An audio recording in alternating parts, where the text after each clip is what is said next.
Hey, I'm Tom, and I was born during the wilderness years, but you know, I was born in 2004 and Doctor Who came back in 2005, so I don't remember any of it. All I know is there was no Doctor Who around. Doctor Who was off the telly. There was no Doctor Who at all. Or was there? See, today we'll be finding out everything there is to know about some of the things to do with the wilderness years. Right, let's begin, shall we?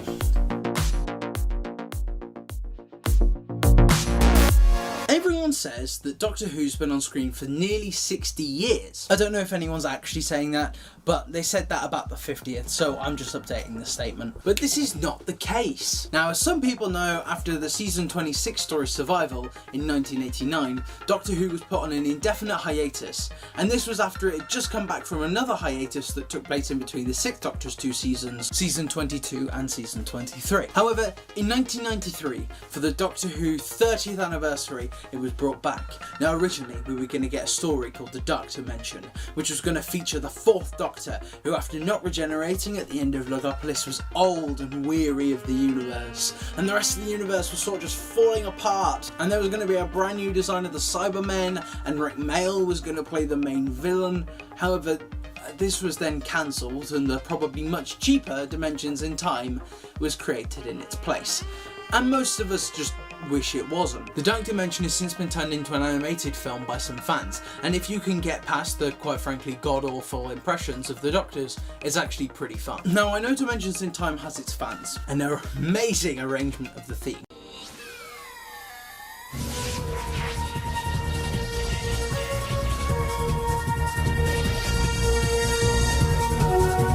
And with the extra 5 minutes that was taken away because Noel Edmonds wanted the extra time, we might have actually gotten a good story. It actually made sense. However, the version that we've got doesn't make sense, and the script is terrible, and the acting is poor, and it's also a Doctor Who EastEnders crossover because they decided to do that. Oh god, I love it so much. Sadly for Who fans, it's the last appearance of John Pertwee's 3rd Doctor. Madam, what year is this? 2013! And the only on-screen meeting of the 6th Doctor and the Brigadier. I'm finding it very difficult to keep up with all of you these days, Doctor. Some other time, eh, Brigadier? Alas, there's no time for pleasantry. I must find my young friend. We'll speak soon, old chap. To all of you, I hope. And most of us wish those things happened elsewhere, as quite frankly this story doesn't really deserve either of those honours. But let's move on. Now, as a lot of fans will probably have heard, the Americans got their hands on Doctor Who in 1996, and it was okay. It's not perfect, but I don't think it's as bad as everyone says, and holy crap, it could have been so much worse.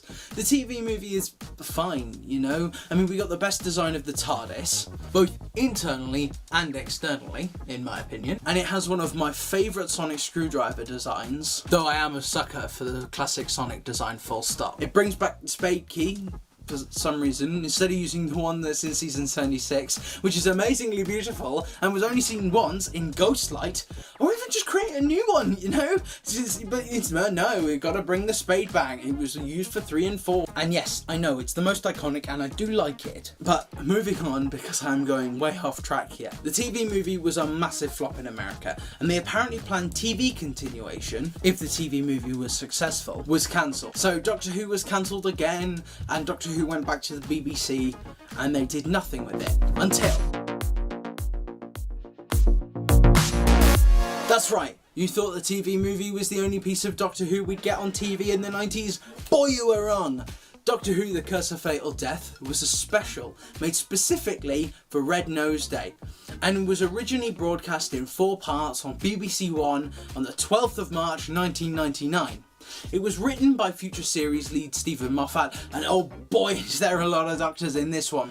It's on YouTube, just watch it. I'll put a link in the description, there's 2 versions. Anyway, as I said before, there are a lot of Doctors in this one, and it was supposed to be the official continuation of both the TV series and the TV movie, and also ending the show forever. So, spoilers. They killed the Doctor many times, which means we get Rowan Atkinson, Hugh Grant, Richard E. Grant, Jim Broadbent and Joanna Lumley all playing the Doctor. Ha! Jodie wasn't the first female Doctor. She also isn't the second, as Arabella Weir played a female variant of the Doctor in the Big Finish audio drama Doctor Who Unbound, episode 6, The Exile, in 2003. However, the less we say about that story, quite frankly, the better. And the script is hilarious, perfectly balancing a good parody of Doctor Who with it just being a good episode of Doctor Who. And every single Doctor brings their A game for this story, no matter how much screen time they actually get as the Doctor before inevitably being killed off by either the Daleks blowing up the Zectronic beam locator or the Doctor's lack of safety precautions when fixing electronic devices. Said Zectronic beam locator, I think in my new body I'm going to be particularly good at rewiring.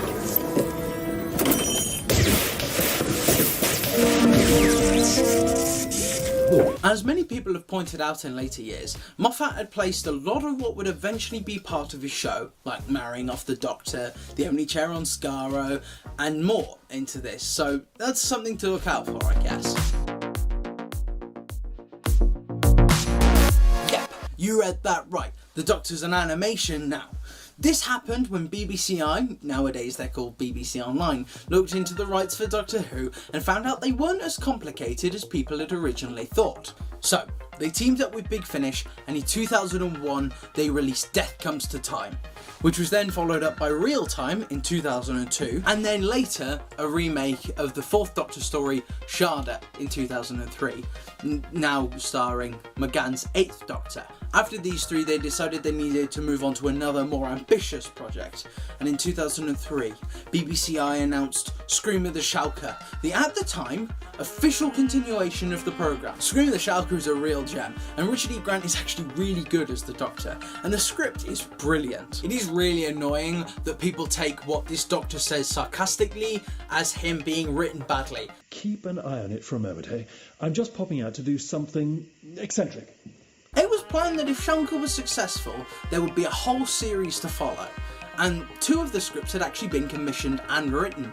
But of course, Scream of the Shalka wouldn't be canon for long, as in October 2003, just only days before episode 1's broadcast, the BBC announced that Christopher Eccleston would be the official 9th Doctor, meaning that Richard E. Grant was decanonised for a second time before he'd even stepped out of his TARDIS. However, the 2 remaining scripts for the Shalka Doctor were later turned into 8th Doctor Big Finish adventures, and a short story featuring the Shalka Doctor was released online in novella form after the cancellation. And what happened next? Well, after a period of invisibility, Doctor Who is back, or will be at Easter. You know, it's the end of our journey.